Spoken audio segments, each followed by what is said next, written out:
Salut et bienvenue dans la guidance du mois de novembre. Alors, j'ai fait une vidéo sur la guidance, d'ailleurs c'était la dernière, sur la guidance du mois pas du mois, mais de la saison d'automne. Mais ça fait un petit moment, une dizaine de jours, que je sens qu'il y a quelque chose à préciser pour ce mois de novembre 2023 que nous entamons aujourd'hui où je tourne la vidéo, puisque nous sommes le 1er novembre. Il y a pas mal de choses en ce mois de novembre. Et effectivement, ça fait, je disais, une dizaine de jours que je sens qu'il y a quelque chose de particulier à spécifier pour ce mois de novembre. Mais il fallait attendre le passage de la dernière éclipse avec la pleine lune du 28 octobre. Parce que ces énergies étaient extrêmement fortes. Cette entre-éclipse entre si je me souviens bien, le 14 octobre, première éclipse, et le 28 octobre, deuxième éclipse, donc 15 jours, ça a été une fenêtre, enfin un grand portail, une ouverture très très importante, qui en fait est une grande fin de cycle, mais fin de cycle... En fait, il y a plusieurs cycles dans un cycle. Et là, c'est vraiment un très très gros cycle, un très très gros chapitre ou carrément un gros livre de nos vies qui s'est terminé. Qui s'est terminé dans les énergies, qui ne s'est pas forcément encore manifesté comme terminé. Il y a même des fins de cycles karmiques qui sont arrivées. Donc c'est vraiment un énorme passage qui a eu lieu, sauf qu'on ne le vit pas forcément de cette manière. Comme c'est extrêmement fort ce qui vient de se passer avec cette fin de saison, on appelle ça des saisons des éclipses. Alors je ne suis pas du tout la bonne personne experte là-dedans. Il y a des astrologues, des astronomes qui sont bien plus compétents. Donc si vous voulez vous intéresser plus, allez voir seulement auprès de ces personnes. Mais ce qui est certain, c'est que il y a eu une ouverture déjà au printemps dernier, printemps 2023, avec des éclipses à ce moment-là, et qui se termine. Donc c'est pour ça que je dis il y a des cycles dans des cycles. Il y a eu un petit cycle, enfin une grande porte si vous voulez, qui s'est ouverte déjà début 2023. Encore autre chose ou davantage qui s'est ouvert avec la saison des éclipses au printemps dernier. Et quelque chose d'énorme qui se referme, enfin qui s'est refermé au mois d'octobre avec de nouveau des éclipses, des lunes, des pleines lunes, des nouvelles lunes en même temps que les éclipses, enfin quelque chose d'assez fort, plus les autres planètes qui en disent long. Bref, revenons à notre mois de novembre. C'est vraiment la fin de quelque chose de très très important qui se passe dans les énergies et qui vont commencer à se manifester dans nos vies concrètement. Sauf que ça ne se fait pas de façon si visible et au même rythme pour chacune et chacun. Déjà, on me rappelle que ce mois de novembre commence avec ce 1er novembre dans notre culture ici en Europe et occidentale, chrétienne on va dire. Le 1er novembre est le jour de la Toussaint. En Amérique du Nord, ou en Irlande, il y a ce qu'on appelle Halloween, ou je ne sais jamais comment on le prononce, Samhain, bref. En gros, c'est la même chose. C'est-à-dire qu'il y a une porte, de nouveau une porte, mais chaque année qui s'ouvre à fin octobre, tout début novembre. Et dans notre chrétienté moderne, si on peut appeler ça comme ça, le 1er novembre est le jour de la Toussaint. Donc le jour où on fête tous les saints. Que ce soit bien clair, précis. demande de repréciser.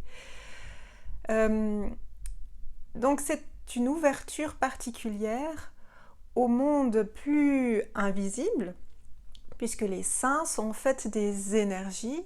On peut parler d'êtres qui ont vécu, donc d'êtres incarnés, qui ont vécu sur la planète Terre, et à un moment donné de leur incarnation, ont pu apporter la lumière divine sur Terre à travers divers actes, et ont été sacrés saints par l'Église, je crois catholique, je ne sais plus s'il y a ça chez les protestants, enfin bref. Le fait est, c'est que ces personnes représentaient le divin sur Terre. Et l'idée de la Toussaint, de fêter tous ces saints, c'est de se remettre en contact avec le divin et avec notre propre divinité. Et c'est une porte qui s'ouvre, qui est plus large. Bon, c'est comme on a dit, il y a beaucoup de portes qui s'ouvrent. Et c'est un moment privilégié où c'est plus facile en fait de se reconnecter au saint et en fait au divin et à notre propre divinité. Donc c'est un temps de recueillement à notre propre divinité. Ensuite, demain, c'est le 2 novembre, et le 2 novembre, c'est le jour officiel de la fête des morts. Parce que souvent on fait l'amalgame, Toussaint c'est la fête des morts. Non, Toussaint c'est la fête de tous les saints, et le 2 novembre, c'est la fête des morts. Mais vous voyez, c'est très rapproché. Donc en fait, cette porte, elle ouvre dans ces jours-là, le 31, 1er, 2 novembre, à peu près, hein, même un peu plus large, c'est le voile qui devient encore plus fort, enfin qui se lève entre le visible et l'invisible, afin de nous aider à retrouver, à reprendre contact avec notre propre divinité et avec nos ancêtres, puisque la fête des morts, généralement, on fête nos défunts, c'est-à-dire nos ancêtres, nos grands-parents, nos parents, nos arrière-grands-parents, etc. Donc aussi se reconnecter à notre schéma karmique et à accueillir tout ce karma, c'est ce qui est utilisé comme mot, et de le transcender, puisque c'est cette période de nettoyage, de transcendance qu'on vit depuis quelques années maintenant, qui s'accélère.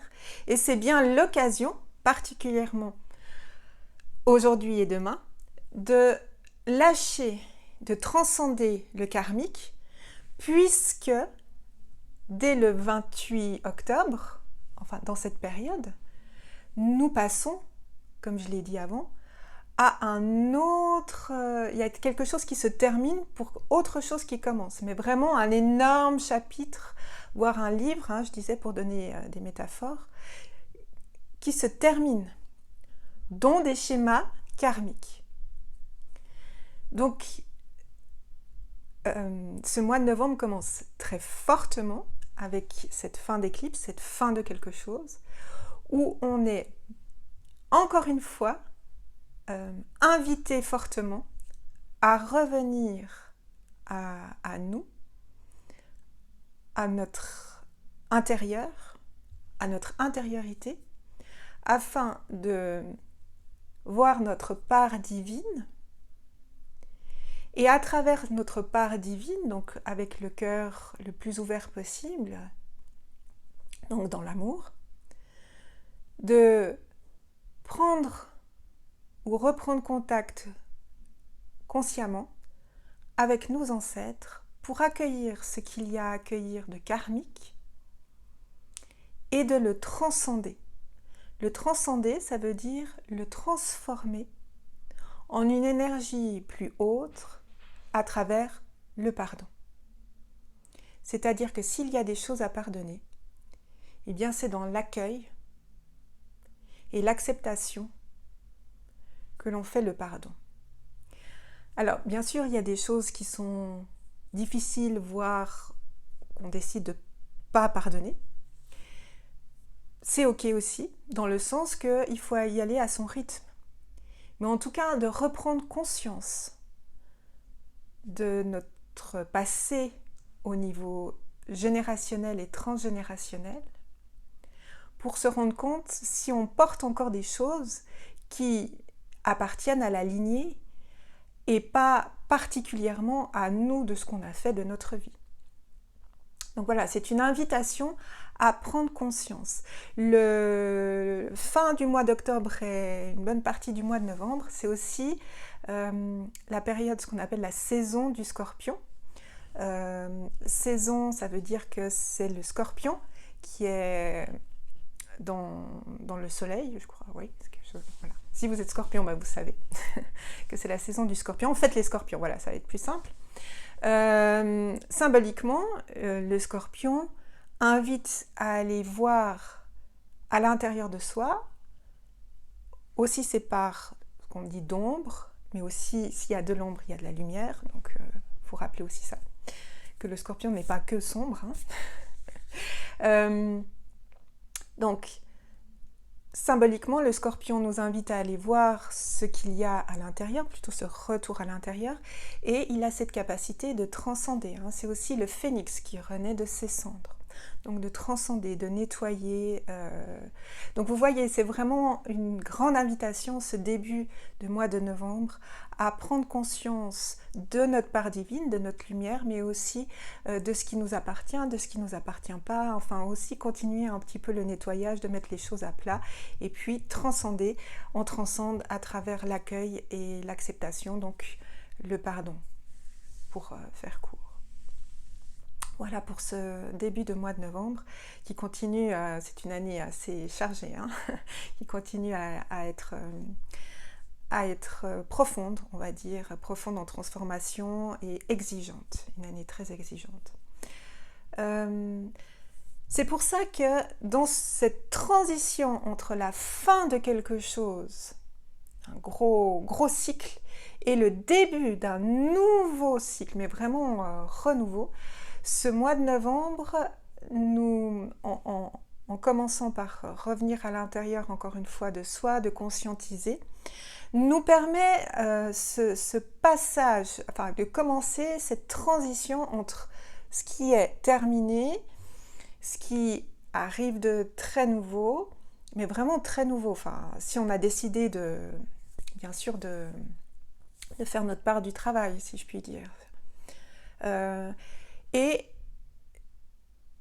donc de commencer à faire cette transition, c'est pas des derniers nettoyages, c'est vraiment des prises de conscience qui nous permettent de commencer le renouveau, vraiment plus qu'un nouveau chapitre, vraiment une étape toute nouvelle, de manière la plus transparente possible. Transparence, je vois de la transparence, c'est-à-dire qu'on est le plus nettoyé possible, le plus libre de toutes les couches qui nous retiennent dans l'ancien, c'est-à-dire faire la part des choses dans ce qu'on a reçu comme éducation, dans notre culture, dans comment on se définit, etc. Enfin, tout ce qu'on nous a demandé ces dernières années, d'être le plus nettoyé possible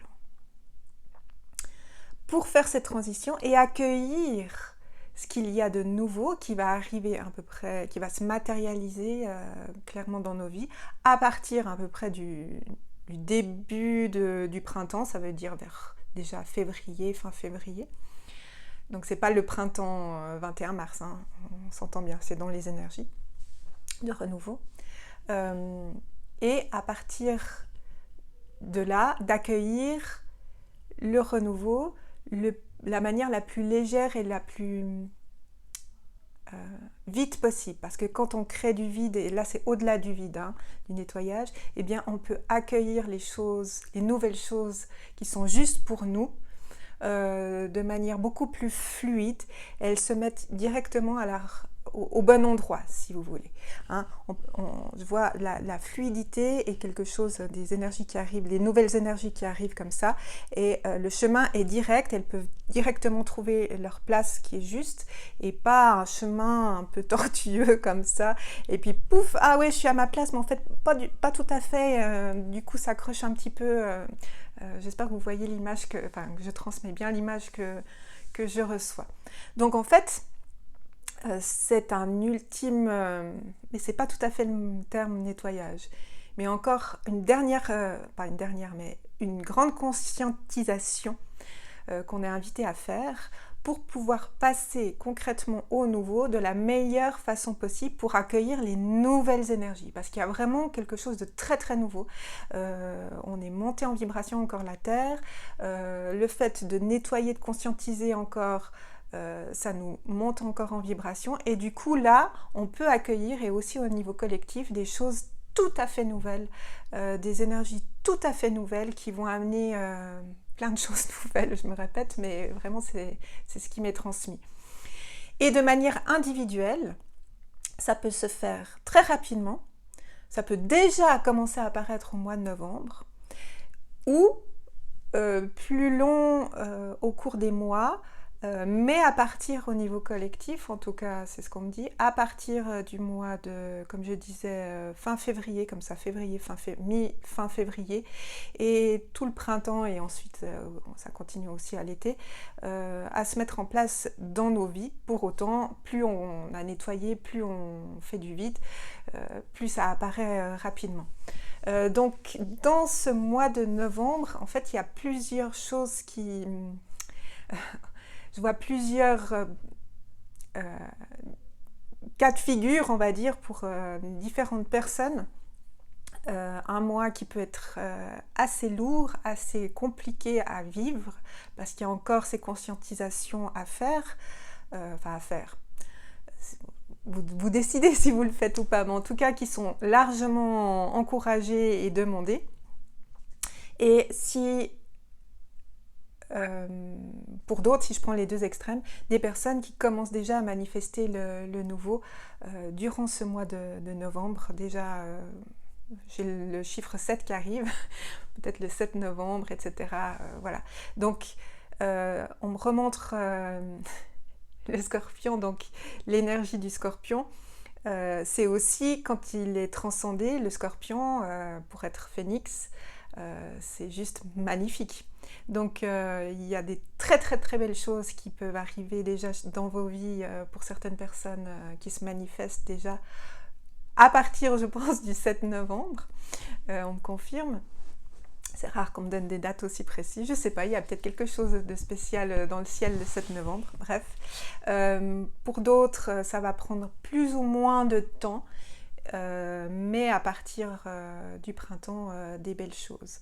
Donc ce mois de novembre est à la fois exigeant, donc retour à soi, tout le monde est invité à ce retour à soi, plus ou moins de manière légère ou lourde suivant notre parcours, et vraiment ce temps de reconnexion à son être divin, hein, déjà au mois d'octobre, déjà la semaine passée.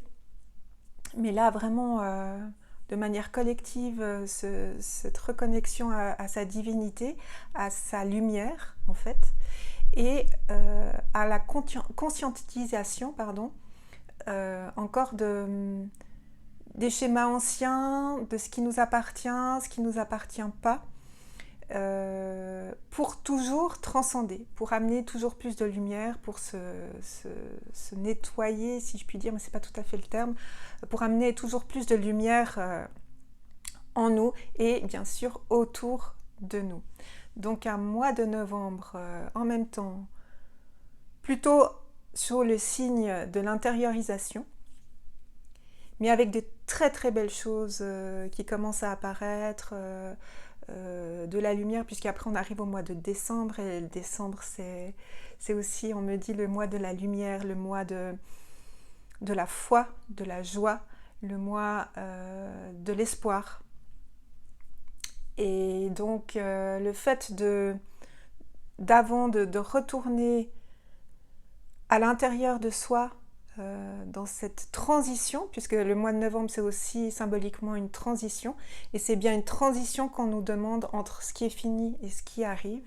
Donc le mois de transition, de retour à soi, pour ensuite aller vers la lumière, symboliquement donc représenté par le mois de décembre. La lumière, la joie, l'espoir, mais la lumière divine bien sûr, puisqu'il y a une lumière dorée. Voilà, tout un programme. Est-ce qu'il y a des précisions, autre chose pour ce mois de novembre? Mais écoutez, je vois beaucoup de lumière.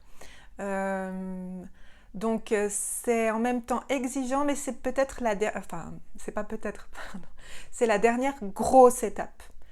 Puis encore, je dis grosse étape, mais en fait, le gros du travail a largement été fait. Donc c'est plus un travail de conscientisation. Je deviens conscient et je me laisse plus, j'ai l'image d'un pantin, je me laisse plus guider par tout ce qui est inconscient, de ce que je veux pas voir, etc. Mais c'est aussi sa part divine, hein, donc aussi sa lumière, prendre conscience de sa lumière. Donc un mois comme ça, de conscientisation, mais qui amène justement ce doré, cette lumière, cette joie que je vois. Donc un dernier travail, si je puis dire, enfin ce ne sera pas le dernier, mais dernier vécu comme un peu gros travail, moins difficile que vous pensez, parce que ça se fait très facilement, puisque les énergies nous poussent à faire cela, à conscientiser et à nous ouvrir à notre propre lumière. Voilà, et puis dernière chose, précision, n'hésitez pas à demander de l'aide, vous aider à conscientiser, vous aider à vous ouvrir à votre être supérieur, votre être profond, votre être je suis.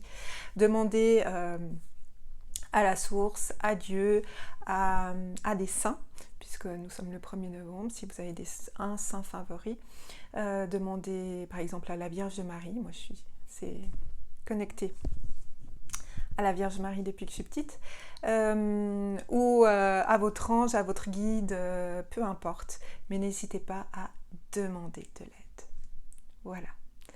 Alors je vous souhaite un très beau mois de novembre de conscientisation, j'ai vraiment de la peine là, et je vous dis à très vite.